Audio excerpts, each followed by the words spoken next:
सतनाम।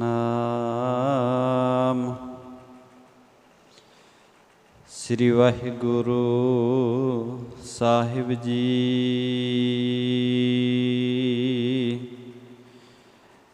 एक ओंकार सतनाम करता पुरख निरभउ निर्वैर। अकाल मूरत आजुनी सैभं गुर प्रसाद। हम अवगण भरे एक गुण नाहि, अमृत चाड़ बिकै विख खाही। माया मोह भरम पै भूले, सुत दारा स्यों प्रीत लगाई। एक उत्तम पंथ सुनियो गुर संगत, तह मिलंत जम त्रास मिटाई। एक अरदास पाठ कीरत की, गुरु रामदास राखो सरनाई। सो कहो टल गुर सेवियै, अहनिस सहज सुपाए। दर्शन परसै गुरु कै, जन्म मरण दुख जाए। होवै सिफत खसम दी, नूरे अरसों कुरसों चटीऐ। तुद डिठे सच्चे पातशाह, माल जन्म जन्म दी कटीऐ। तुद डिठे सच्चे पातशाह, माल जन्म जन्म दी कटीऐ।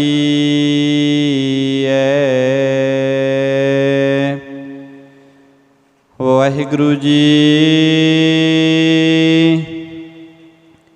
तनासरी महला चौथा।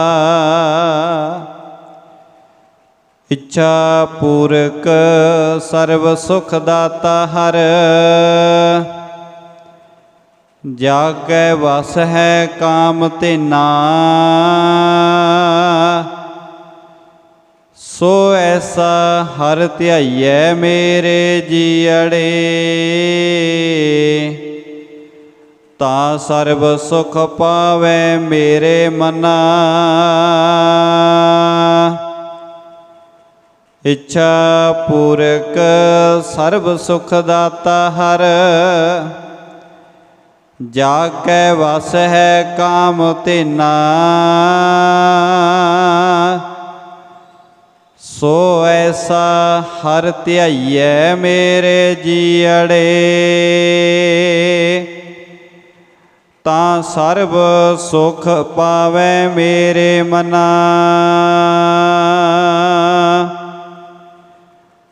जप मन सतनाम सदा सतनाम। हलत पलत मुख उजल होई है, नेत ध्याइयै हर पुरख निरंजना। रहाओ जह हर सिमरन पया, तह उपाद गत कीनी। बड़ भागी हर जपना, जन नानक को गुर एह मत दीनी। जप हर भव जल तरना,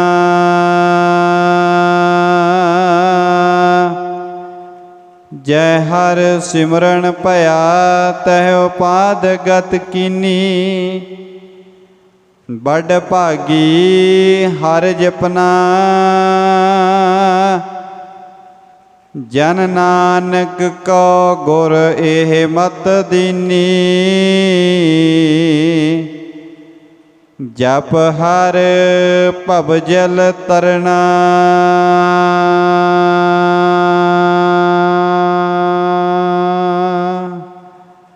वाहिगुरु जी का खालसा, वाहिगुरु जी की फतेह।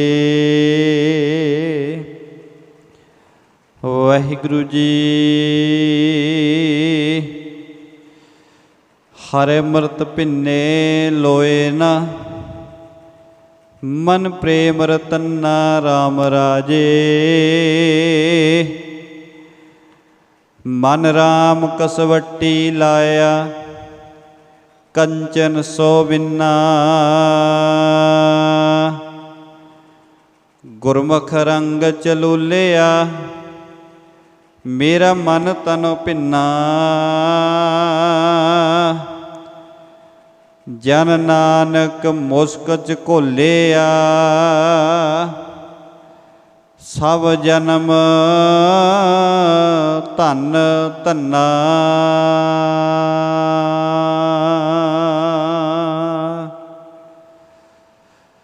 तेरे कवण कवण गुण कह कह गावा, तो साहिब गुणी निधाना।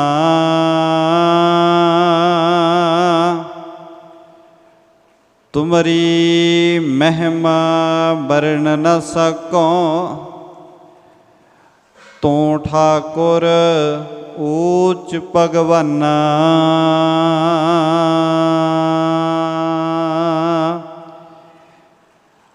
तुमरी महिमा वर्ण न सको, तू ठाकुर ऊच भगवाना।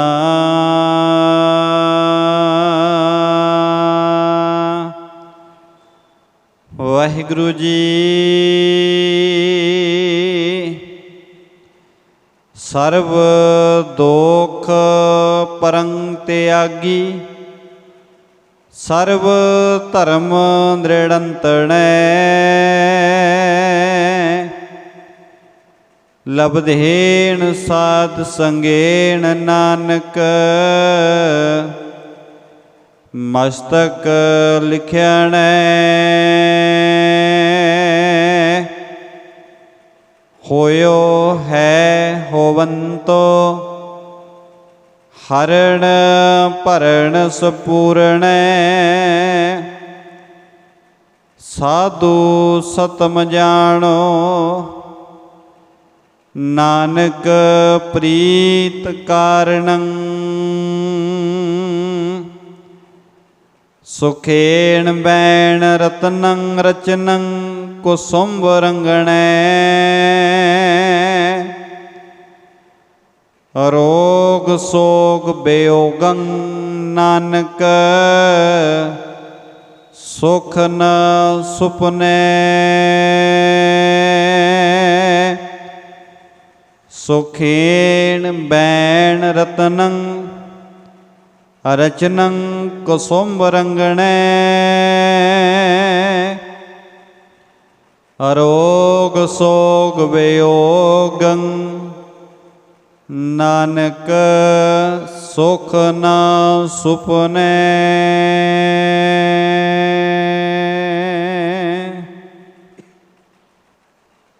परम सन्मानयोग जुगो जुग अटल चवर छतर तखत दे मालक, जुगो जुग अटल साहिब श्री गुरु ग्रंथ साहिब महाराज जी दे पावन चरनां दे अंदर सुभाएमान गुरु प्यारे सतसंगी जीओ बड़ भागे हाँ, जो रोजाना की तरह अमृत वेले दे पावन दरबारां दियां हाजरियां भर रहे हाँ। सतगुरां दे पावन चरनां विच सुरत एकागर करिए, प्रेम सहित हाजरी लगवाइए। कोई भी रसना गुरु फतेह तो वांझी ना रवे। सारी संगत प्रेम नाल आखो जी वाहिगुरु जी का खालसा, वाहिगुरु जी की फतेह। सतगुरां दी अपार किरपा सदका ਅੰਮ੍ਰਿਤ ਵੇਲੇ ਤੋਂ ਅੰਮ੍ਰਿਤਮਈ ਬਾਣੀ ਦੇ ਪਾਠ ਪ੍ਰੇਮ ਨਾਲ ਸਰਵਣ ਕੀਤੇ ਹਨ। ਮੁਖ ਵਾਕ ਉਪਰੰਤ ਪਾਵਨ ਸਥਾਨ 'ਤੇ ਚੱਲ ਰਹੀ ਲੜੀਵਾਰ ਵਿਚਾਰ ਦੇ ਵਿੱਚੋਂ ਸਾਹਿਬਾਨ ਦੇ ਬਖਸ਼ਿਸ਼ ਕੀਤੇ ਪਾਵਨ ਪਵਿੱਤਰ ਬਚਨ ਜੋ ਕਿ ਪੰਜਵੇਂ ਪਾਤਸ਼ਾਹ ਧੰਨ ਗੁਰੂ ਅਰਜਨ ਸਾਹਿਬ ਮਹਾਰਾਜ ਜੀ ਨੇ ਗਾਥਾ ਬਾਣੀ ਦੇ ਰਾਹੀਂ ਬਖਸ਼ਿਸ਼ ਕੀਤੇ ਨੇ। ਗਾਥਾ ਬਾਣੀ ਦੇ ਅਖੀਰਲੇ ਸਮਾਪਤੀ ਦੇ 3 ਸ਼ਲੋਕਾਂ ਦਾ ਪਾਠ ਆਪਾਂ ਨੇ ਸਰਵਣ ਕੀਤਾ ਹੈ। ਪਾਵਨ ਵਚਨ ਗੁਰੂ ਗ੍ਰੰਥ ਸਾਹਿਬ ਮਹਾਰਾਜ ਜੀ ਦੇ ਪਾਵਨ ਅੰਗ 1361 ਉੱਤੇ ਸਵਾਇਮਾਨ ਹਨ। ਅੱਜ ਦੇ ਇਹਨਾਂ ਪਾਵਨ ਬਚਨਾਂ ਦੇ ਵਿਚਾਰ ਦੇ ਨਾਲ ਗਾਥਾ ਬਾਣੀ ਦੀ ਸਮਾਪਤੀ ਹੋਵੇਗੀ। ਸਮੁੱਚੀ ਗਾਥਾ ਬਾਣੀ ਦੇ ਅੰਦਰ ਪੰਜਵੇਂ ਪਾਤਸ਼ਾਹ ਜੀ ਨੇ ਬਾਰ-ਬਾਰ ਪ੍ਰੇਰਨਾ ਦਿੱਤੀ ਕਿ ਪ੍ਰਮਾਤਮਾ ਦੀ ਸਿਫਤ ਸਲਾਹ ਉਹਦੀ ਗਾਥਾ ਦਾ ਕੋਈ ਅੰਤ ਨਹੀਂ ਹੈ ਤੇ ਸੰਗਤ ਵਿੱਚ ਜੁੜ ਕੇ ਤੂੰ ਪ੍ਰਮਾਤਮਾ ਦੀ ਗਾਥਾ ਭਾਵ ਕੇ ਸਿਫਤ ਸਲਾਹ ਕਰਿਆ ਕਰ, ਕਿਉਂਕਿ ਮਾਲਕ ਦੀ ਸਿਫਤ ਸਲਾਹ ਤੋਂ ਬਿਨਾਂ ਜੀਵਨ ਖਾਲੀ ਹੈ, ਬੇਕਾਰ ਹੈ। ਇਸ ਕਰਕੇ ਸਤਿਗੁਰਾਂ ਨੇ ਬਾਰ-ਬਾਰ ਪ੍ਰੇਰਨਾ ਦਿੱਤੀ। ਅੱਜ ਦੇ ਪਾਵਨ ਬਚਨਾਂ ਵਿੱਚ ਵੀ ਸਤਿਗੁਰੂ ਜੀ ਪ੍ਰੇਰਨਾ ਦੇ ਰਹੇ ਨੇ, ਉਪਦੇਸ਼ ਬਖਸ਼ਿਸ਼ ਕਰ ਰਹੇ ਨੇ। ਆਓ ਪ੍ਰੇਮ ਸਹਿਤ ਵਿਚਾਰਨ ਦਾ ਯਤਨ ਕਰੀਏ। ਸਰਬ ਦੋਖ ਪਰੰਗ ਤਿਆਗੀ ਸਰਬ ਧਰਮ ਦ੍ਰਿੜੰਤਣੈ। ਹਜੂਰ ਪੰਜਵੇਂ ਪਾਤਸ਼ਾਹ ਜੀ ਬਖਸ਼ਿਸ਼ ਕਰਦੇ ਨੇ ਕਿ ਭਾਈ ਆਪਣੇ ਜੀਵਨ ਵਿੱਚੋਂ ਸਾਰੇ ਦੁੱਖਾਂ ਨੂੰ, ਸਾਰੇ ਰੋਗਾਂ ਵਿਕਾਰਾਂ ਨੂੰ ਤਿਆਗ ਦੇ, ਸਾਰੇ ਪਾਪ ਕਰਮ ਤਿਆਗ ਕੇ ਸਰਬ ਧਰਮ ਦ੍ਰਿੜੰਤਨੈ, ਧਰਮ ਦੀ ਵਿਚਾਰ ਨੂੰ ਦ੍ਰਿੜ ਕਰ ਲੈ। ਕਿਉਂਕਿ ਧਰਮ ਨੂੰ ਦ੍ਰਿੜ ਕਰਨਾ ਹੋਰ ਗੱਲ ਹੈ ਤੇ ਧਰਮੀ ਦਿਖਣਾ ਵੱਖਰੀ ਗੱਲ ਹੈ। ਜਦੋਂ ਪੰਜ ਪਿਆਰੇ ਸਾਹਿਬਾਨ ਸਾਨੂੰ ਅੰਮ੍ਰਿਤ ਦੀ ਦਾਤ ਦੇਣ ਤੋਂ ਉਪਰੰਤ ਇਹ ਬਚਨ ਕਹਿੰਦੇ ਨੇ, ਭਾਈ ਤੁਹਾਨੂੰ ਨਾਮ ਦ੍ਰਿੜ ਕਰਾਇਆ ਜਾਏਗਾ। ਹੁਣ ਨਾਮ ਤਾਂ ਸਾਰੇ ਜਪਦੇ ਹਾਂ, ਜਿਹੜੇ ਗੁਰੂ ਚਰਨਾਂ ਵਿੱਚ ਜਿਨ੍ਹਾਂ ਨੇ ਅੰਮ੍ਰਿਤ ਨਹੀਂ ਵੀ ਛਕਿਆ ਨਾਮ ਤਾਂ ਉਹ ਵੀ ਜਪਦੇ ਨੇ, ਪਰ ਪੰਜ ਪਿਆਰਿਆਂ ਦੇ ਬਚਨ ਹੁੰਦੇ ਨੇ ਕਿ ਤੁਹਾਨੂੰ ਨਾਮ ਗੁਰਮੰਤਰ ਮੂਲ ਮੰਤਰ ਦ੍ਰਿੜ ਕਰਾਇਆ ਜਾਏਗਾ। ਦ੍ਰਿੜ ਦਾ ਭਾਵ ਹੁੰਦਾ ਪੱਕੇ ਹੋ ਜਾਣ। ਉਸੇ ਤਰ੍ਹਾਂ ਹੀ ਧਰਮ ਵੀ ਦ੍ਰਿੜ ਜਿਨ੍ਹਾਂ ਨੇ ਕਰ ਲਿਆ, ਪੱਕਿਆਂ ਕਰ ਲਿਆ, ਜਿਹੜੇ ਧਰਮ ਦੀ ਵਿਚਾਰ ਮੁਤਾਬਕ ਤੁਰਨ ਵਾਲੇ ਹੋ ਗਏ, ਉਹਨਾਂ ਦੀ ਗੱਲ ਸਤਿਗੁਰੂ ਕਰ ਰਹੇ ਨੇ। ਸਾਹਿਬ ਕਹਿੰਦੇ ਸਰਬ ਧਰਮ ਦ੍ਰਿੜੰਤਣੈ, ਧਰਮ ਦੀ ਵਿਚਾਰ ਨੂੰ ਪੱਕੀ ਤਰ੍ਹਾਂ ਦ੍ਰਿੜ ਕਰ ਲੈ।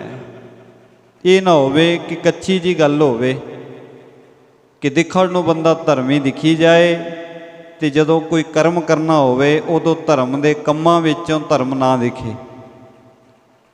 ਜਿਹਨੂੰ ਗੁਰੂ ਕੀ ਬਾਣੀ ਨੇ ਕਹਿ ਦਿੱਤਾ, ਸਾਹਿਬ ਕਹਿੰਦੇ ਗੱਲੇ ਅਸੀਂ ਚੰਗੀਆਂ ਆਚਾਰੀ ਬੁਰੀਆਂ। ਇਹ ਨਾ ਹੋਵੇ ਕਿ ਬੰਦਾ ਗੱਲੀ ਬਾਤੀ ਚੰਗਾ ਰਵੇ, ਕਹਿਣ ਮਾਤਰ ਨਾ ਬੰਦਾ ਇਕੱਲਾ ਚੰਗਾ ਬਣਦਾ ਰਵੇ, ਸਗੋਂ ਕਰਮ ਵੀ ਚੰਗੇ ਹੋਣ।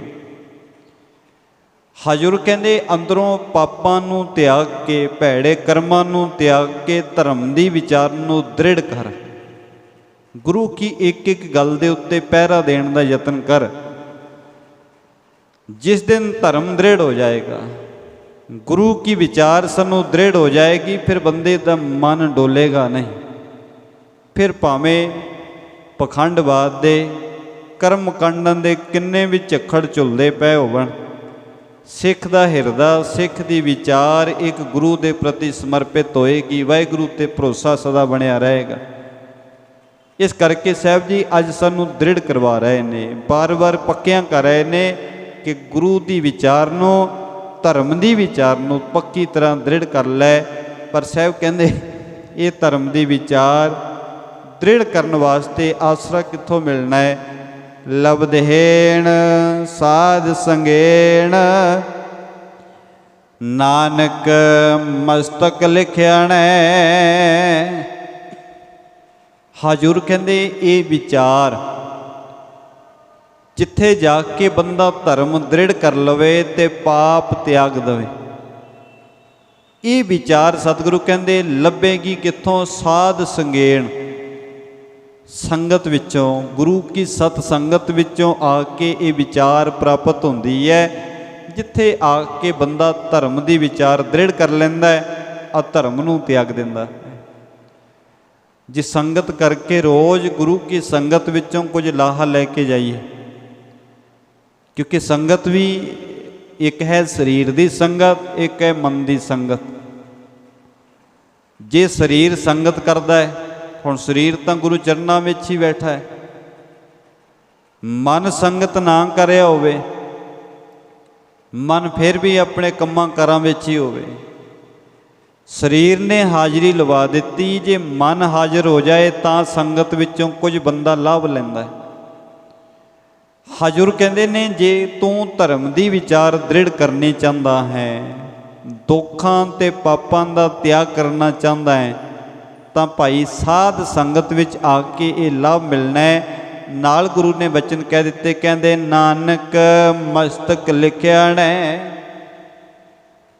ਜਿਨ੍ਹਾਂ ਨੇ ਮਸਤਕ ਤੇ ਲੇਖ ਲਿਖਵਾ ਲਏ, ਅਸੀਂ ਕਹਿੰਦੇ ਹਾਂ ਜੀ ਫਲਾਣੇ ਦੇ ਕਰਮਾਂ ਵਿੱਚ ਹੈ, ਫਲਾਣੇ ਦੇ ਤਾਂ ਕਰਮ ਚੰਗੇ ਨੇ।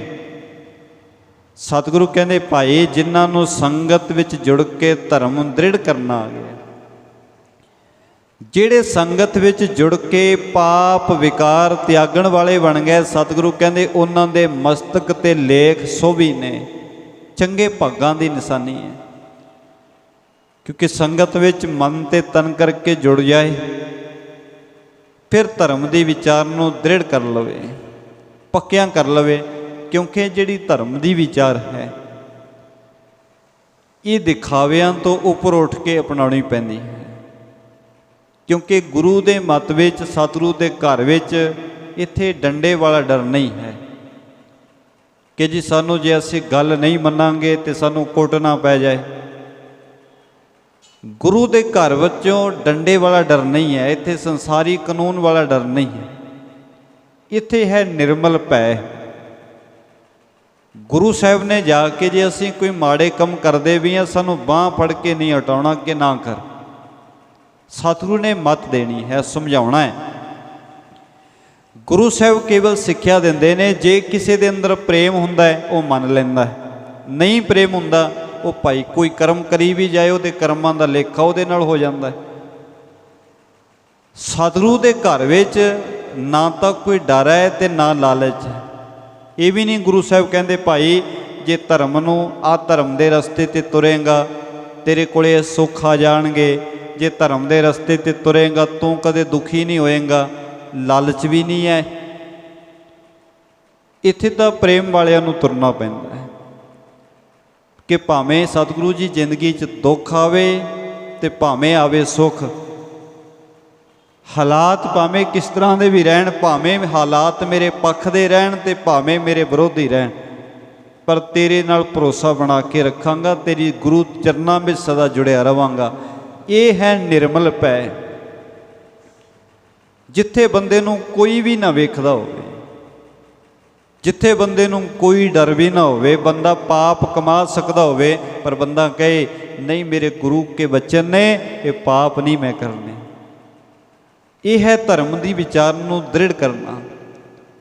ਜੇ ਬੰਦੇ ਨੂੰ ਕਹੀਏ, ਵੈਸੇ ਕੋਈ ਬੰਦੇ ਨੂੰ ਬੰਨ੍ਹ ਦਈਏ ਭਾਈ ਆਹ ਕੰਮ ਤੈਂ ਨਹੀਂ ਕਰਨਾ, ਜਿੰਨਾ ਚਿਰ ਅਸੀਂ ਵੇਖਦੇ ਰਵਾਂਗੇ ਨਹੀਂ ਕਰੇਗਾ, ਛੁਪਾ ਕੇ ਕਰ ਲਏਗਾ, ਲੁਕ ਕੇ ਕਰ ਲਏਗਾ।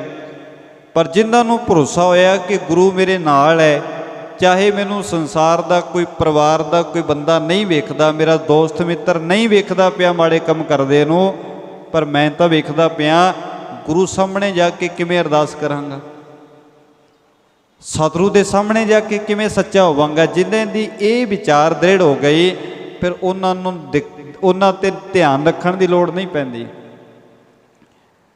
ਉਹਨਾਂ ਦੇ ਉੱਤੇ ਇਹ ਨਹੀਂ ਅਸੀਂ ਕਹਿ ਸਕਦੇ ਜੀ ਇਹ ਛੁਪ ਕੇ ਪਾਪ ਕਰਦੇ ਨੇ, ਕਿਉਂਕਿ ਜਿਹੜੇ ਅੰਦਰੋਂ ਜੁੜ ਗਏ, ਜਿਨ੍ਹਾਂ ਨੇ ਮਸਤਕ ਦੇ ਲੇਖ ਸਪਲੇ ਕਰ ਲਏ, ਸੰਗਤ ਵਿੱਚ ਆ ਕੇ ਜਿਨ੍ਹਾਂ ਨੇ ਵਿਚਾਰ ਦ੍ਰਿੜ ਕਰ ਲਏ, ਉਹਨਾਂ ਨੂੰ ਭਾਵੇਂ ਤੁਸੀਂ ਕਿਤੇ ਵੀ ਭੇਜ ਦਿਓ। ਹੁਣ ਜਿਹੜੇ ਬੱਚੇ ਅੱਜ ਕੱਲ੍ਹ ਵਿਦੇਸ਼ਾਂ ਵਿੱਚ ਬੱਚੇ ਜਾ ਰਹੇ ਨੇ, ਜਿਹੜੇ ਪਰਿਵਾਰਾਂ ਵਿੱਚੋਂ ਚੰਗੇ ਸੰਸਕਾਰ ਬੱਚਿਆਂ ਨੂੰ ਮਿਲੇ ਨੇ, ਗੁਰੂ ਕੀ ਮੱਤ ਜਿਨ੍ਹਾਂ ਨੂੰ ਮਿਲੀ ਹੈ, ਚੰਗੀ ਸੋਚ ਵਿਚਾਰ ਮਿਲੀ ਹੈ, ਬੱਚੇ ਵਿਦੇਸ਼ਾਂ ਵਿੱਚ ਵੀ ਚਲੇ ਗਏ, ਉੱਥੇ ਕੋਈ ਨਹੀਂ ਵੇਖਦਾ। ਜਿਨ੍ਹਾਂ ਨੇ ਵਿਗੜਨਾ ਸੀ ਉਹ ਇੱਥੇ ਵੀ ਵਿਗੜੇ ਹੋਏ ਸਨ, ਉੱਥੇ ਵੀ ਜਾ ਕੇ ਵਿਗੜ ਗਏ, ਕਿਉਂਕਿ ਇੱਥੇ ਵੀ ਚੁੱਪ ਕੇ ਕਰਦੇ ਸਨ, ਉੱਥੇ ਪਤਾ ਇੱਥੇ ਕਿਹੜਾ ਮਾਪੇ ਵੇਖਦੇ ਨੇ। ਪਰ ਜਿਨ੍ਹਾਂ ਦੇ ਅੰਦਰ ਭੈ ਹੈ, ਜਿਨ੍ਹਾਂ ਦੇ ਅੰਦਰ ਪ੍ਰੇਮ ਹੈ, ਉਹ ਕਹਿੰਦੇ ਨੇ ਭਾਵੇਂ ਸਾਡੇ ਮਾਤਾ ਪਿਤਾ ਨਹੀਂ ਵੇਖਦੇ ਪਏ, ਪਰ ਸਾਡਾ ਫਰਜ਼ ਬਣਦਾ ਹੈ ਕਿ ਅਸੀਂ ਆਪਣੇ ਮਾਤਾ ਪਿਤਾ ਨੂੰ ਧਿਆਨ ਵਿੱਚ ਰੱਖੀਏ, ਉਹਨਾਂ ਨੇ ਜਿਹੜੀ ਸਿੱਖਿਆ ਦੇ ਕੇ ਭੇਜਿਆ ਉਹ 'ਤੇ ਅਮਲ ਕਰਕੇ ਚੱਲੀਏ। ਜਿਹੜੇ ਬੱਚਿਆਂ ਦਾ ਪ੍ਰੇਮ ਹੋਵੇ ਉਹ ਦੂਰ ਜਾ ਕੇ ਵੀ ਆਪਣੇ ਜੀਵਨ ਵਿੱਚ ਗਿਰਾਵਟ ਨਹੀਂ ਲਿਆਉਂਦੇ, ਕਿਉਂਕਿ ਨਿਰਮਲ ਪੈ ਉੱਥੇ ਕਾਨੂੰਨ ਦੇ ਡਰ ਤੋਂ ਮੁਕਤ ਹੋ ਕੇ, ਸੰਸਾਰ ਦੀ ਲੋਕ ਲੱਜਾ ਤੋਂ ਮੁਕਤ ਹੋ ਕੇ ਬਸ ਪ੍ਰੇਮ ਦੀ ਗੱਲ ਹੈ। ਉਸੇ ਤਰ੍ਹਾਂ ਹੀ ਸਿੱਖ ਦੀ ਗੁਰੂ ਨਾਲ ਪ੍ਰੇਮ ਦੀ ਗੱਲ ਹੈ।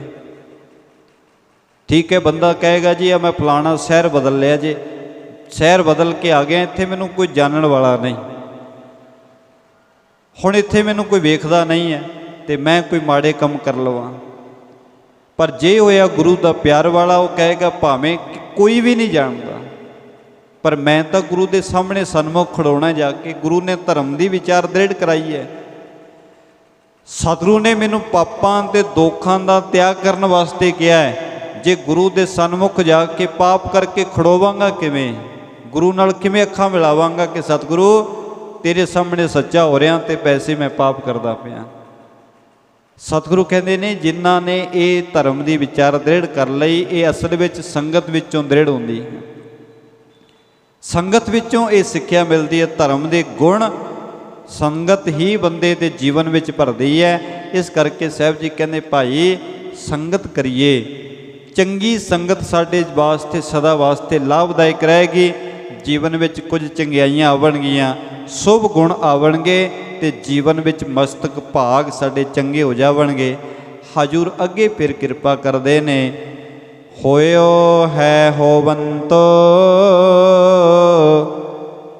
ਹਰਣ ਭਰਣ ਸੰਪੂਰਣੈ। ਹੋਇਓ ਹੈ, ਪਰਮਾਤਮਾ ਪਹਿਲਾਂ ਤੋਂ ਹੈ। ਜਦੋਂ ਅਸੀਂ ਨਹੀਂ ਸੀ, ਸੰਸਾਰ ਧਰਤੀ ਚੰਦ ਤਾਰੇ ਕੁਝ ਵੀ ਨਹੀਂ ਸੀ, ਕੋਈ ਐਸੀ ਤਾਕਤ ਸੀ ਜਿਹੜੀ ਸਾਰੇ ਕਾਸੇ ਨੂੰ ਬਣਾਉਣ ਵਾਲੀ, ਭਾਵ ਕਿ ਆਰੰਭ ਤੋਂ ਪਹਿਲਾਂ ਹੀ ਕੁਝ ਹੈ ਸੀ। ਤੇ ਸਾਹਿਬ ਕਹਿੰਦੇ ਹੇ ਪ੍ਰਮਾਤਮਾ ਜੀ, ਜਦੋਂ ਕੁਝ ਨਹੀਂ ਸੀ ਤੂੰ ਉਦੋਂ ਵੀ ਸੀ, ਹੋਵੰਤੋਂ ਅੱਜ ਵੀ ਹੈ, ਹਰਨ ਭਰਨ ਸੰਪੂਰਨ ਹੈ, ਅੱਗੇ ਵਾਸਤੇ ਵੀ ਸੰਪੂਰਨ ਹੀ ਰਹੇਗਾ। ਅਸੀਂ ਵੀ ਨਾਸ ਹੋ ਜਾਣਾ, ਹੋ ਸਕਦਾ ਹੈ ਲੱਖਾਂ ਕਰੋੜਾਂ ਸਾਲਾਂ ਬਾਅਦ ਅੱਜ ਦੇ ਜਿਵੇਂ ਅਸੀਂ ਬ੍ਰਹਿਮੰਡ ਨੂੰ ਵੇਖਦੇ ਹਾਂ ਇਹ ਵੀ ਨਾ ਰਵੇ। ਹੋ ਸਕਦਾ ਹੈ ਧਰਤੀ ਵੀ, ਕਿਉਂਕਿ ਬਣੀ ਹੈ, ਜੇ ਬਣੀ ਹੈ ਤੇ ਇੱਕ ਨਾ ਇੱਕ ਦਿਨ ਵਿਨਾਸ਼ ਵੀ ਹੋਣਾ ਹੈ। ਪਰਮਾਤਮਾ ਤੋਂ ਬਿਨਾਂ ਹਰ ਚੀਜ਼ ਦਾ ਇੱਕ ਨਾ ਇੱਕ ਦਿਨ ਵਿਨਾਸ਼ ਹੋਣਾ ਹੈ। ਪਰ ਸਾਹਿਬ ਜੀ ਕਹਿੰਦੇ ਹੇ ਮਾਲਕ ਜੀ, ਜਿਸ ਦਿਨ ਕੁਝ ਵੀ ਨਹੀਂ ਰਹੇਗਾ ਤੂੰ ਉਸ ਦਿਨ ਵੀ ਹੋਵੇਗਾ। ਤੂੰ ਆਦ ਤੋਂ ਪਹਿਲਾਂ, ਆਰੰਭ ਤੋਂ ਪਹਿਲਾਂ ਵੀ ਸੀ ਤੇ ਅੰਤ ਤੋਂ ਬਾਅਦ ਵੀ ਰਹਿਣ ਵਾਲੀ ਹਸਤੀ ਹੈ। ਸਾਧੂ ਸਤਮ ਜਾਣੋ ਨਾਨਕ ਪ੍ਰੀਤ ਕਾਰਨ। ਸਤਿਗੁਰੂ ਕਹਿੰਦੇ ਭਾਈ ਜੇ ਤੂੰ ਭਰੋਸਾ ਰੱਖਣਾ ਹੈ ਉਸ ਮਾਲਕ ਤੇ ਰੱਖ ਜਿਹੜਾ ਸਦਾ ਰਹਿਣ ਵਾਲਾ, ਜਿਹੜਾ ਨਾ ਕਦੇ ਜੰਮਦਾ ਹੈ ਨਾ ਕਦੇ ਮਰਦਾ ਹੈ। ਅਸੀਂ ਰੋਜ਼ ਗੁਰੂ ਕੀ ਬਾਣੀ ਪੜ੍ਹਦੇ ਹਾਂ, ਜਪਜੀ ਸਾਹਿਬ ਸਾਹਿਬ ਕਹਿੰਦੇ ਆਦ ਸੱਚ ਜੁਗਾਦ ਸੱਚ ਹੈ ਭੀ ਸੱਚ, ਨਾਨਕ ਹੋਸੀ ਭੀ ਸੱਚ। ਸਦਾ ਰਹਿਣ ਵਾਲਾ ਹੈ ਪਰਮਾਤਮਾ ਜੀ। ਹੁਣ ਜਿਹੜੀ ਸਾਡੇ ਸਰੀਰ ਵਿੱਚ ਮਾਲਕ ਨੇ ਛੱਤਾ ਟਿਕਾਈ ਹੈ, ਜਿਹੜੀ એનર્ਜੀ ਸਾਡੇ ਵਿੱਚ ਵਰਤ ਰਹੀ ਹੈ, ਇਹ ਸਾਡੇ ਸਰੀਰਕ ਢਾਂਚੇ ਦੇ ਬਣਨ ਤੋਂ ਪਹਿਲਾਂ ਵੀ ਮੌਜੂਦ ਹੀ ਸੀ। ਬ੍ਰਹਿਮੰਡ ਵਿੱਚ ਮਾਲਕ ਜੀ ਆਪ ਹੀ ਮੌਜੂਦ ਨੇ। ਜਿਹੜੀ ਜੋਤ ਸਾਡੇ ਵਿੱਚ ਵਰਤਦੀ ਹੈ ਸਾਡੇ ਸਰੀਰ ਨਾਲ ਮਰਦੀ ਥੋੜ੍ਹਾ ਹੈ। ਸਰੀਰ ਮਰ ਜਾਂਦਾ ਹੈ, ਜੋਤ ਤਾਂ ਫਿਰ ਵੀ ਰਹਿੰਦੀ ਹੈ। ਸਾਹਿਬ ਜੀ ਕਹਿੰਦੇ, ਹੇ ਮਾਲਕ ਜੀ, ਤੂੰ ਸਦਾ ਰਹਿਣ ਵਾਲਾ ਹੈ। ਜਿਹੜੇ ਪਿਆਰੇ ਤੇਰੇ ਨਾਲ ਜੁੜਦੇ ਨੇ ਉਹ ਸਦਾ ਵਾਸਤੇ ਉਹਨਾਂ ਦਾ ਜੀਵਨ ਵੀ ਸਫਲਾ ਹੋ ਜਾਂਦਾ ਹੈ। ਇਸ ਕਰਕੇ ਸਾਹਿਬ ਕਹਿੰਦੇ, ਭਾਈ ਤੂੰ ਵੀ ਪ੍ਰੀਤ ਕਰ ਉਸ ਸੱਚੇ ਮਾਲਕ ਦੇ ਨਾਲ, ਤਾਂ ਜੋ ਸਰੀਰ ਨੇ ਤਾਂ ਨਹੀਂ ਰਹਿਣਾ ਪਰ ਉਹ ਕਰਮ ਸਾਡੇ ਰਹਿ ਸਕਣ, ਸੋ ਵਿਚਾਰਾਂ ਸਾਡੀਆਂ ਜੀਵਨ ਵਿੱਚ ਸਦਾ ਵਾਸਤੇ ਰਹਿ ਸਕਣ। ਕਿਉਂਕਿ ਗੁਰੂ ਕੇ ਬਚਨ ਅਸੀਂ ਧੰਨ ਗੁਰੂ ਤੇਗ ਬਹਾਦਰ ਸਾਹਿਬ ਮਹਾਰਾਜ ਦੇ ਪੜ੍ਹਦੇ ਹਾਂ। ਸਾਹਿਬ ਕਹਿੰਦੇ ਨੇ, ਨਾਮ ਰਹਿਓ ਸਾਧੂ ਰਹਿਓ, ਰਹਿਓ ਗੁਰ ਗੋਬਿੰਦ। ਨਾਮ ਰਹਿੰਦਾ ਹੈ ਜਾਂ ਸਾਧੂ ਰਹਿੰਦੇ ਨੇ। ਸਾਧੂ ਭਾਵ ਕਿ ਸਰੀਰ ਕਰਕੇ ਤਾਂ ਚਲੇ ਜਾਂਦੇ ਨੇ ਪਰ ਕਰਮਾਂ ਕਰਕੇ ਰਹਿੰਦੇ ਨੇ। ਜਾਂ ਮਾਲਕ ਪਰਮਾਤਮਾ ਜੀ ਆਪ ਸਦਾ ਥੇ ਰਹਿਣ ਵਾਲਾ ਹੈ। ਜੇ ਬੰਦਾ ਕਹੇ ਜੀ, ਜਿਵੇਂ ਸੰਸਾਰ ਵਿੱਚ ਅਸੀਂ ਕਹਿੰਦੇ ਹਾਂ ਜੀ ਬੰਦੇ ਦੀ ਯਾਦਗਾਰ ਬਣੀ ਰਵੇ, ਤੇ ਯਾਦਗਾਰ ਸਾਡੀ ਕੀ ਹੁੰਦੀ ਹੈ? ਘਰਾਂ ਵਿੱਚ ਸਾਡੀਆਂ ਤਸਵੀਰਾਂ ਹੁੰਦੀਆਂ ਨੇ। ਇੱਕ ਪੀੜ੍ਹੀ ਦੇ ਵਿੱਚ ਬਜ਼ੁਰਗਾਂ ਦੀ ਤਸਵੀਰ ਸਾਹਮਣੇ ਲੱਗੀ ਰਹਿੰਦੀ ਹੈ, ਦੂਸਰੀ ਪੀੜ੍ਹੀ ਆਉਂਦੀ ਹੈ, ਕਹਿੰਦੇ ਜੀ ਤਾਂ ਚਲੋ ਦਾਦਾ ਜੀ ਨੇ, ਪਿਛਲੇ ਕਮਰੇ 'ਚ ਰੱਖ ਦਿਓ। ਹੌਲੀ ਹੌਲੀ ਉਹ ਤਸਵੀਰਾਂ ਵੀ ਗਾਇਬ ਹੋ ਜਾਂਦੀਆਂ ਨੇ, ਸਟੋਰਾਂ ਵਿੱਚ ਜਾ ਕੇ ਸੁੱਟ ਦਿੱਤੀਆਂ ਜਾਂਦੀਆਂ ਨੇ। ਤਸਵੀਰ ਦੇ ਕਰਕੇ ਬੰਦੇ ਦੀ ਪਹਿਚਾਣ ਹੁਣ ਕਈ ਅਸੀਂ ਆਪਣੇ ਪੜਦਾਦਿਆਂ ਦੀਆਂ, ਉਹਨਾਂ ਦੇ ਪਿਤਾ ਦੀ ਕਦੇ ਤਸਵੀਰ ਵੇਖੀ ਹੋਈ ਨਹੀਂ, ਕਿਉਂਕਿ ਸਮਾਂ ਆਉਣ 'ਤੇ ਖਤਮ ਹੋ ਗਈਆਂ। ਅਸੀਂ ਵੇਖਦੇ ਹਾਂ ਜਾਂ ਬਹੁਤੇ ਘਰਾਂ ਵਿੱਚ ਪਿਤਾ ਦੀ ਹੋਵੇਗੀ ਜਾਂ ਦਾਦੇ ਦੀ ਹੋਵੇਗੀ। ਪਿਛਲੇ ਬਜ਼ੁਰਗਾਂ ਨੂੰ ਅਸੀਂ ਆਪਣੇ ਪਰਿਵਾਰ ਦੇ ਬਜ਼ੁਰਗਾਂ ਦੀ ਸ਼ਕਲ ਨਹੀਂ ਪਹਿਚਾਣਦੇ, ਪਤਾ ਹੀ ਨਹੀਂ ਹੈ, ਕਿਉਂਕਿ ਤਸਵੀਰਾਂ ਸਦਾ ਨਹੀਂ ਰਹਿੰਦੀਆਂ। ਹਾਂ, ਜੇ ਬੰਦੇ ਦੇ ਜੀਵਨ ਵਿੱਚ ਕਰਮ ਕਮਾਏ ਹੋਣ, ਬਜ਼ੁਰਗ ਦੱਸਦੇ ਰਹਿੰਦੇ ਨੇ ਤੁਹਾਡੇ ਦਾਦਾ ਜੀ ਇਸ ਤਰ੍ਹਾਂ ਦੇ ਸਨ, ਬੜਾ ਚੰਗਾ ਬੰਦਾ ਸੀ, ਉਹਨਾਂ ਦੇ ਕਰਮਾਂ ਦੀ ਯਾਦ ਅੱਗੇ ਤੱਕ ਆਉਂਦੀ ਹੈ, ਤਸਵੀਰਾਂ ਖਤਮ ਹੋ ਜਾਂਦੀਆਂ। ਜੇ ਬੰਦਾ ਕਹੇ ਜੀ ਮੈਂ ਕੋਈ ਇਮਾਰਤ ਬਣਾ ਦੇਵਾਂ, ਇਮਾਰਤ ਦੇ ਕਰਕੇ ਕਈ ਸਾਰੇ ਪਿਆਰੇ ਗੇਟ ਬਣਾ ਦਿੰਦੇ ਨੇ, ਕੋਈ ਕਿਤੇ ਸੇਵਾ ਦੇ ਪੱਥਰ ਲਗਵਾ ਦਿੰਦੇ ਨੇ, ਕਿੰਨਾ ਕੁਝ ਰਹਿਣ ਵਾਲੇ ਨੇ। 100 ਸਾਲ 150 ਸਾਲ ਰਹਿ ਜਾਏਗੀ ਕੋਈ ਇਮਾਰਤ, 100 ਸਾਲ ਚੱਲ ਜਾਏਗੀ, ਬਣਿਆ ਹੋਇਆ ਗੇਟ 100 ਸਾਲ ਚੱਲ ਜਾਏਗਾ, ਉਸ ਤੋਂ ਬਾਅਦ ਉਹ ਵੀ ਯਾਦਗਾਰ ਮਿਟ ਜਾਏਗੀ। ਯਾਦਾਂ ਕੇਵਲ ਬੰਦੇ ਦੇ ਕਰਮਾਂ ਕਰਕੇ ਰਹਿ ਸਕਦੀਆਂ ਨੇ, ਤੇ ਕਰਮ ਜਿਹੜੇ ਨੇ ਬੰਦੇ ਦੀ ਸੰਗਤ ਵਿੱਚ ਬਣਦੇ ਨੇ। ਇਸ ਕਰਕੇ ਸਾਹਿਬ ਜੀ ਕਹਿੰਦੇ, ਭਾਈ ਉਸ ਪਰਮਾਤਮਾ ਨਾਲ ਜੁੜ ਜਿਹੜਾ ਸਦਾ ਇੱਥੇ ਰਹਿਣ ਵਾਲਾ ਹੈ, ਉਹਦੇ ਨਾਲ ਜੁੜਾਂਗੇ, ਸਾਡੀਆਂ ਵੀ ਕੁਝ ਯਾਦਾਂ ਸਮਾਜ ਵਿੱਚ ਰਹਿ ਸਕਣਗੀਆਂ, ਲੋਕੀ ਉਦਾਹਰਨਾਂ ਦੇ ਸਕਣਗੇ। ਹਜੂਰ ਅੱਗੇ ਕਿਰਪਾ ਕਰਦੇ ਨੇ, ਸੁਖੇਣ ਬੈਣ ਰਤਨੰ ਰਚਨੰ ਕੁਸੁੰਭ ਰੰਗਣੈ। ਸਤਿਗੁਰੂ ਕਹਿੰਦੇ, ਬੰਦਾ ਕੀ ਕਰਦਾ ਹੈ? ਅਸੀਂ ਮਾਲਕ ਜੀ ਦੇ ਗੁਣ ਕਿਉਂ ਨਹੀਂ ਗਾਉਂਦੇ? ਮਾਇਆਵੀ ਪ੍ਰੀਤ ਵਿੱਚ ਜੁੜਿਆ ਸਾਨੂੰ ਆਪਣੀ ਉਸਤਤ ਦੇ ਬਚਨ ਬੜੇ ਸੋਹਣੇ ਲੱਗਦੇ ਨੇ। ਕੋਈ ਕਿਸੇ ਦੀ ਸਿਫਤ ਕਰੇ, ਸਿਫਤ ਹਰ ਬੰਦੇ ਨੂੰ ਪਿਆਰੀ ਲੱਗਦੀ ਹੈ। ਕੋਈ ਕਿਸੇ ਦੀ ਸੋਭਾ ਕਰਿਆ ਹੋਵੇ, ਚੰਗਿਆਈ ਕਰਿਆ ਹੋਵੇ, ਕਿੰਨਾ ਸਮਾਂ ਸਿਫਤ ਕਰਦੇ ਰਹੀਏ। ਹਰ ਬੰਦਾ ਆਪਣੀ ਉਸਤਤ ਸੁਣਨੀ ਚਾਹੁੰਦਾ ਹੈ, ਆਪਣੀ ਵਡਿਆਈ ਸੁਣਨੀ ਚਾਹੁੰਦਾ ਹੈ। ਸਤਿਗੁਰੂ ਕਹਿੰਦੇ, ਕਈ ਵਾਰੀ ਬੰਦਾ ਆਪਣੀ ਝੂਠੀ ਉਸਤਤ ਦੇ ਲਾਲਚ ਵਿੱਚ ਫਸਿਆ ਰਹਿੰਦਾ ਹੈ। ਉਸਤਤ ਸੁਣਨ ਵਾਸਤੇ ਬੰਦਾ ਬਹੁਤ ਵਾਰੀ ਬੜਾ ਕੁਝ ਕਰਦਾ ਹੈ, ਪੈਸੇ ਵੀ ਖਰਚ ਕਰਦਾ ਹੈ, ਬਸ ਇੰਨਾ ਸੁਣਨ ਵਾਸਤੇ ਕਿ ਲੋਕੀ ਕਹਿ ਦੇਣ, ਭਾਈ ਸਾਹਿਬ ਜਿਹੜਾ ਕੰਮ ਤੁਸੀਂ ਕਰ ਦਿੱਤਾ ਇਹ ਨਹੀਂ ਕੋਈ ਕਰ ਸਕਦਾ, ਜਿਹੜਾ ਕੰਮ ਤੁਸੀਂ ਕੀਤਾ। ਬੰਦਾ ਇੰਨਾ ਸੁਣਨਾ ਚਾਹੁੰਦਾ ਹੈ। ਫਿਰ ਪੁੱਛਦਾ ਵੀ ਇਹ ਬੰਦਾ, ਦੇਖੋ ਜੀ ਠੀਕ ਠਾਕ ਹੋਇਆ ਸਾਰਾ? ਤੇ ਪੁੱਛਣ ਦਾ ਭਾਵ ਕੀ ਹੁੰਦਾ ਹੈ? ਕਿ ਪਤਾ ਲੱਗ ਜਾਏ ਕਿ ਲੋਕੀ ਸਿਫਤ ਕਰਦੇ ਨੇ ਕਿ ਨਹੀਂ ਕਰਦੇ। ਬੰਦਾ ਆਪਣੀ ਉਸਤਤ ਸੁਣਨ ਦੇ ਬਾਰੇ ਸਾਹਿਬ ਕਹਿੰਦੇ, ਸੁਖੇਣ ਬੈਣ ਰਤਨੰ। ਬੈਣ ਦਾ ਭਾਵ ਹੁੰਦਾ ਹੈ ਬਚਨ, ਬੋਲ, ਮਾਇਆ ਦੇ ਮੋਹ ਵਿੱਚ ਲਿਬੜੇ ਹੋਏ ਬੋਲ। ਅਰਚਨੰ ਕੁਸੁੰਭ ਰੰਗਣੈ। ਕਸੁੰਬੇ ਦਾ ਫੁੱਲ ਬਜ਼ੁਰਗ ਜਾਣਦੇ ਨੇ। ਕਸੁੰਬੇ ਦਾ ਫੁੱਲ ਉਜਾੜ ਵਿੱਚ ਉੱਗਦਾ ਸੀ, ਅੱਜ ਕੱਲ੍ਹ ਵੀ ਕਈ ਜਗ੍ਹਾ 'ਤੇ ਉੱਗ ਪੈਂਦਾ ਹੈ। ਕਸੁੰਬੇ ਦੇ ਫੁੱਲ ਦਾ ਰੰਗ ਬਹੁਤ ਗੂੜਾ ਹੁੰਦਾ ਹੈ, ਬੜਾ ਹੀ ਸੋਹਣਾ ਹੁੰਦਾ ਹੈ, ਪਰ ਉਹਦੀ ਮਿਆਦ ਨਹੀਂ ਜ਼ਿਆਦਾ ਹੁੰਦੀ। ਉਹ ਫੁੱਲ ਬੜਾ ਜਲਦੀ ਸੁੱਕ ਜਾਂਦਾ ਹੈ, ਮੁਰਝਾ ਜਾਂਦਾ ਹੈ। ਹੁਣ ਕੋਈ ਬੰਦਾ ਕਹੇ ਕਸੁੰਬੇ ਦੇ ਫੁੱਲ ਨਾਲ ਪ੍ਰੀਤ ਪਾ ਲੈ ਜੀ, ਬੜਾ ਸੋਹਣਾ ਫੁੱਲ ਹੈ, ਉਹਦੇ ਨਾਲ ਪਾਈ ਹੋਈ ਪ੍ਰੀਤ ਸਦਾ ਨਹੀਂ ਰਹਿੰਦੀ, ਕਿਉਂਕਿ ਉਹ ਫੁੱਲ ਦੀ ਉਮਰ ਬੜੀ ਥੋੜੀ ਹੈ। ਤੇ ਸਤਿਗੁਰੂ ਕਹਿੰਦੇ ਬੰਦਾ ਕੀ ਕਰਦਾ ਹੈ, ਕਸੁੰਬੇ ਦੇ ਫੁੱਲ ਵਰਗੇ ਰੰਗਾਂ ਵਿੱਚ ਹੀ ਫਸਿਆ ਰਹਿੰਦਾ ਹੈ, ਸੰਸਾਰ ਦੇ ਰੰਗਾਂ ਵਿੱਚ ਹੀ ਸੋਚਦਾ ਇਹ ਤਾਂ ਰੰਗ ਸਦਾ ਚੱਲਣ ਵਾਲੇ ਨੇ। ਜਿਹੜਾ ਬੱਚੇ ਨੂੰ ਜਾਪਦਾ ਮੇਰਾ ਬਚਪਨ ਬਹੁਤ ਲੰਮਾ ਚੱਲੇਗਾ, ਪਤਾ ਹੀ ਨਹੀਂ ਲੱਗਦਾ ਕਦੋਂ ਸਮਾਪਤ ਹੋ ਜਾਂਦਾ ਹੈ। ਜਵਾਨੀ ਵਿੱਚ ਜਿਹੜਾ ਪ੍ਰਾਣੀ ਹੈ ਉਹਨੂੰ ਜਾਪਦਾ ਜਵਾਨੀ ਦੇ ਰੰਗ ਹੋਰ ਜ਼ਿਆਦਾ ਸੋਹਣੇ ਨੇ, ਪਰ ਇਹ ਰੰਗ ਵੀ ਸਦਾ ਨਹੀਂ ਰਹਿੰਦੇ, ਕਸੁੰਬੇ ਦੇ ਰੰਗਾਂ ਦੀ ਤਰ੍ਹਾਂ ਨੇ, ਕੱਚੇ ਰੰਗ ਨੇ। ਸਾਹਿਬ ਜੀ ਕਹਿੰਦੇ ਬੰਦਾ ਮਾਇਆ ਦੇ ਲਾਲਚਾਂ ਵਿੱਚ ਫਸ ਕੇ ਕੇਵਲ ਉਸਤਤ ਸੁਣੀ ਜਾਂਦਾ ਹੈ ਜਾਂ ਕੱਚੇ ਰੰਗਾਂ ਵਿੱਚ ਫਸਿਆ ਹੋਇਆ। ਹੁਣ ਜਦੋਂ ਸਾਡਾ ਜੀਵਨ ਇਸ ਤਰ੍ਹਾਂ ਦਾ ਹੋਵੇ, ਸਾਹਿਬ ਕਹਿੰਦੇ ਰੋਗ ਸੋਗ ਬਿਯੋਗੰ ਨਾਨਕ ਸੁਖ ਨ ਸੁਪਨੇ।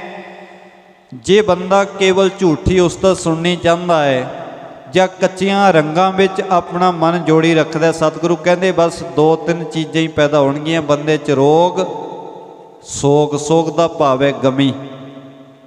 ਬੰਦੇ ਦੇ ਜੀਵਨ ਵਿੱਚ ਚਿੰਤਾ, ਰੋਗ ਤੇ ਸੋਗ ਆ ਜੀਵਨ ਵਿੱਚ ਰਹੇਗਾ ਜੇ ਬੰਦਾ ਕੇਵਲ ਬਾਹਰਲੇ ਰੰਗਾਂ ਵਿੱਚ ਫਸਿਆ ਹੋਇਆ।